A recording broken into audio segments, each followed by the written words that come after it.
नमस्कार, अजय चतुर्वेदी। स्वतंत्रता संग्राम सेनानी, प्रखर समाजवादी और पूर्व मंत्री प्रभु नारायण सिंह की 105वीं जयंती पर रविवार को बनारस के पराड़कर भवन में समाजवादियों का, वामपंथियों का, कांग्रेसियों का, यहां तक कि आरएसएस और भाजपा से जुड़े लोगों का भी समागम हुआ, बड़ा समागम हुआ।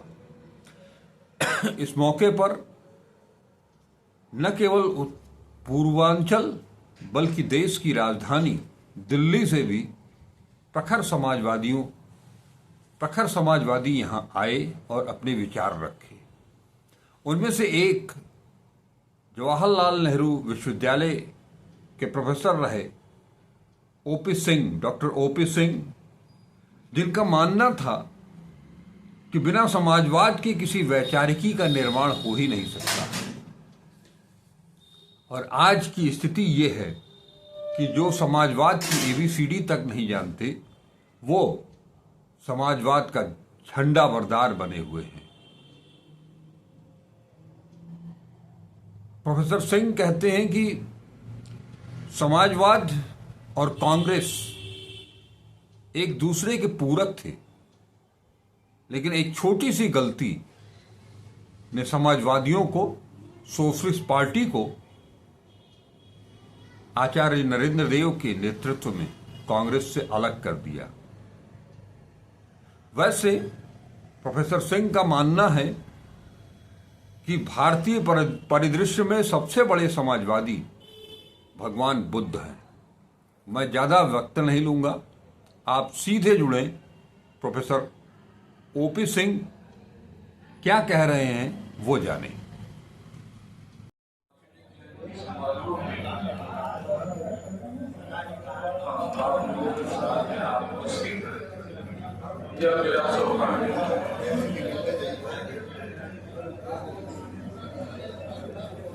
आदरणीय अध्यक्ष जी,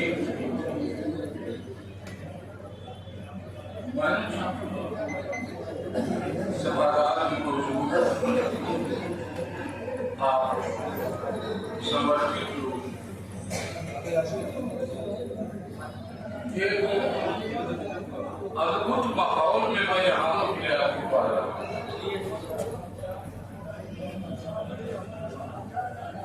और वह अद्भुत माहौल यह है जिस देश में अभी यह परंपरा कि विभिन्न विचारों के लोग एक जगह इकट्ठा हो, वहां वैचारिकता, मतभेद, बात कार्यक्षेत्र के भेद की हो सकती है, बात पद के भेद की हो सकती है, लेकिन आपसी सवाल की जगह पर है। मित्रों, स्वर्गीय गौरव राय से यहाँ बनारस रहते हुए, पढ़ते हुए शायद एक आध बार मेरी मुलाकात हुई, याद नहीं है, लेकिन मुझे उनके साथ अंतिम मुलाकात याद है जब वे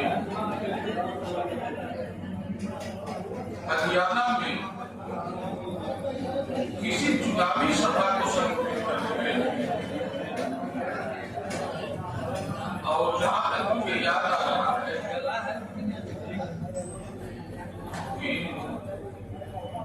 हरियाणा कृषि विश्वविद्यालय के एक प्रोफेसर विधानसभा का चुनाव लड़ रहे थे, प्रोफेसर विश्वराज, और बनारस से जो लोग गए हुए थे उनमें नारायण जी भी थे।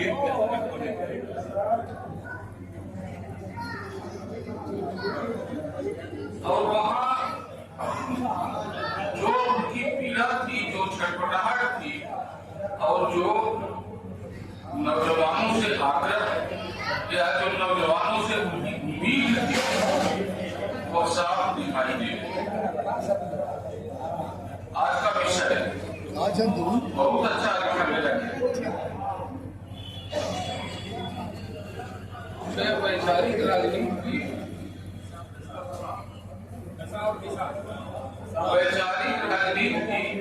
दशा मैं परेशान हूँ कि राजनीति के वैचारिकी की दशा इसी को जरा उलट करके देख लीजिए, आज की परिस्थिति आपको मालूम हो जाएगी। अगर आप अपना बोलेंगे तो मैं नहीं बोलूंगा। प्लीज कृपया बहुत देर से बातचीत हो रही है, कुछ देर शांत हो गई। अगर कुछ डर को मिले तो सुन लीजिए, नहीं तो मुझे भी जहमत न दीजिए। कृपया समारोह की एक गरिमा होती है, उस गरिमा के साथ आप रहिए। कुछ बातें मिलेगी, अगर नहीं रहेंगे तो नहीं मिलेगी। मित्रों, मैं राजनीति की वैचारिकी और वैचारिक राजनीति दोनों पर हो रहा है। आज हम वैचारिकी को राजनीति में बदल दिए हैं। विचार हमारे पास नहीं, विचारों से हम बहुत दूर हैं। और अपेक्षा यह कि जो लोग विचारों से दूर हो गए हैं, अपने स्वार्थ की पूर्ति में लगे हुए हैं, हम उन्हीं से उम्मीद करते हैं कि ये हमें वैचारिकी सिखाएंगे। वैचारिकी आम लोगों से निकलेगी, आप लोगों से निकलेगी। और अब मेरे पहले एक बात इस तरह आई थी कि केवल पुस्तक पढ़कर के ही चीजों को नहीं समझा जा सकता, चीजों को देख कर ही समझा जा सकता है। तो हमें अपने अतीत को समझने के लिए पुस्तक को पढ़ना पड़ेगा, या हमारा अतीत क्या है इसकी जानकारी हमें लेनी पड़ेगी। विचार कहाँ से बनते हैं, विचारधारा कहाँ से आती है, और किस तरह की लड़ाई के लिए, किस तरह की विचारधारा को लेकर के हम खड़े हुए। बार बार गांधी जी का जिक्र हो रहा है। गांधी जी जिस विचारधारा को लेकर खड़े हुए थे, उनके सामने उनका जो प्रतिद्वंदी था वो छोटा प्रतिद्वंदी नहीं था। अंग्रेजी सरकार थी, अंग्रेज लोग थे, उनकी नीतियां थी। उन नीतियों से हम कैसे लड़ेंगे, उसके लिए गांधी जी ने कुछ नए हथियार खोजे और नए हथियारों के प्रयोग से अपनी लड़ाई लड़ी। मित्रों, हम लोग जरा सा अगर अपने अतीत को देखेंगे तो राजनीति के तमाम मुद्दों पर तमाम विचारधाराओं के लोग सहमत हैं, और उस सहमत असहमत के बीच में अपना पूरा सहयोग देते हैं। आज यह बताने की जरूरत नहीं है, यह वैचारिक चीज हमारे यहाँ कुछ ही लोगों के पास, सबके पास नहीं। सभी लोग वैचारिकी लेकर के आगे बढ़ रहे हैं, ऐसा नहीं था। वैचारिकी कांग्रेस के पास थी, वैचारिकी समाजवाद के पास थी, वैचारिकी मार्क्सवाद के साथ थी, वैचारिकी आरएसएस के साथ थी। और यह समाजवाद और कांग्रेस आप देखेंगे कि वैचारिकी के स्तर पर बहुत दिनों तक एक साथ रहे, लेकिन कांग्रेस की एक छोटी सी गलती समाजवादी साथियों को टूट गई। यह भी याद रखें कि बिना समाजवाद के किसी भी वैचारिकी का निर्माण नहीं हो सकता। आप जब भी वैचारिकी का निर्माण करते हैं या कुछ करने की बात करते हैं तो आपके सामने समाज होता है, और उसी समाज के भविष्य के निर्माण के कार्य करते हैं। मुझे अच्छी तरह से याद है कि कांग्रेस के साथ मिलजुल करके, या तो कहिए कि कांग्रेस में समाजवाद के महत्व को जिस व्यक्ति ने सबसे अधिक समझा था वह नेहरू, और नेहरू आचार्य नरेंद्र मोदी का साथ अद्भुत था, अभिन्न था, बेमेल। नेहरू की कोई भी बिना आचार्य जी के नहीं गुजरती, और ज्यादातर लेखन अहमदनगर किले में जब दोनों लोग साथ साथ नजर पहुंचते उसी से हुआ। ये समाजवाद आया कहां से? छोड़ दीजिए सारी चीजों को, हम समाजवाद को केवल देखें कि हम समाजवाद को कैसे समझेंगे, कहां से समझेंगे। मैं तो कहता हूं कि इस भारतीय परिदृश्य में पहला समाजवादी बुद्ध थे, भगवान बुद्ध, जिन्होंने पूरे समाज को जोड़ने का काम किया और यह देखा कि समाज का एक छोटा सा टुकड़ा जो शास्त्रीयता से बंद कर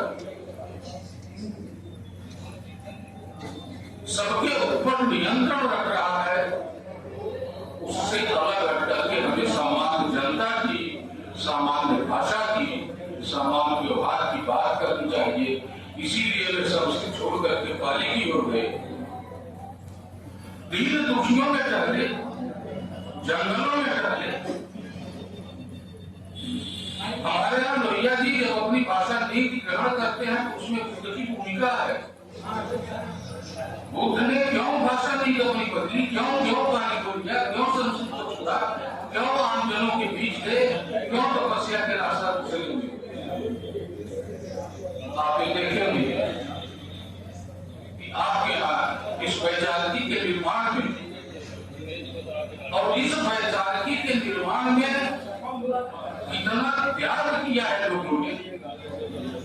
कांग्रेस से जब समाजवादी पार्टी अलग हुई तो कांग्रेस ने एक अध्यादेश पारित किया था और यह पारित करके कहा था कि हमारे दल में दूसरी विचारधारा के लोगों को स्थान नहीं है। और इसकी प्रक्रिया यह हुई थी कि नरेंद्र जी ने सारे विधायकों के साथ 11 विधायकों के साथ इस्तीफा दिया, और फिर जब अगला चुनाव हुआ तो वही पढ़ा लिखा सुसंस्कृत व्यक्ति अपने ही घर से चुनाव हारे, और केवल खुद नहीं हारे, समाजवादी पार्टी से जितने लोग लड़े थे चुनाव हार गए। एक तरह से समझिए कि समाजवादी पार्टी का तो अंत हो गया, लेकिन समाजवाद का अंत नहीं हुआ। समाजवाद चलता रहा बहुत दिनों तक, मतभेद रहे, लेकिन अब जो आप कह रहे हैं कि आज की जो स्थिति बनी हुई है कि जो लोग समाजवाद का एबीसीडी नहीं जानते वे समाजवाद की बात करते हैं। मुझे कहने में कोई संकोच नहीं है। मैंने आचार्य ज्ञानदेव के काम को निर्देश किया था पूरा 8 बार में इनाम, और नरेंद्र देव जी के जरूरी पर ही मैंने पूरा सेट जोड़ नरेंद्र देव के स्थल पर अखिलेश को भेज दिया। सब मौजूद है, हमारे अध्यक्ष जी मौजूद है, इन सब की मौजूदगी में अपने से कहा कि हमें तो 4 की जगह कहीं चुका गंभीरता तो मैं कर लेगा, इसे मैं क्या समझूंगा अपने दिली रूप से लगा। इस देश का वह व्यक्ति जो आचार्य नरेंद्र देव को नहीं जानता, इस देश का वह व्यक्ति जो जयप्रकाश नारायण को नहीं समझता, इस देश का वह व्यक्ति जो लोहिया को नहीं समझता, वह समाजवाद की राजनीति। कम से कम समाजवाद में आप बहुत कुछ न देखते तो समाज के उस तत्व को देखते, समाज के उन लोगों को देखते जिन लोगों से मिल करके आपके समाज का एक बृहत्तर आयाम बनता है। और इस समाज का कल्याण कैसे होगा, ये कैसे आगे जाएंगे, अगर इसी बारे में कुछ बातचीत होती तो बात काफी आगे बढ़ सकती थी। और यह भी मैं आपको बताऊं कि बात केवल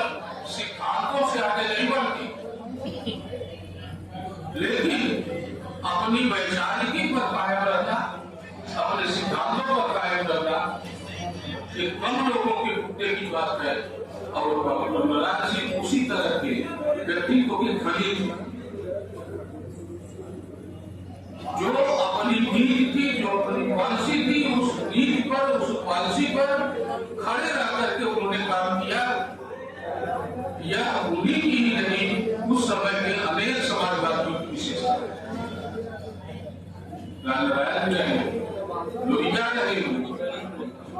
इन लोगों ने समाजवाद को जिस तरह से कार्यक्षेत्र में उतारा और कार्यक्षेत्र में स्थापित किया, उसी तरह से नरेंद्र देव जैसे लोग, संपूर्णानंद जैसे लोग, जो केवल राजनीति में ही नहीं थे बल्कि एक बड़े विचारक थे, बड़े संत।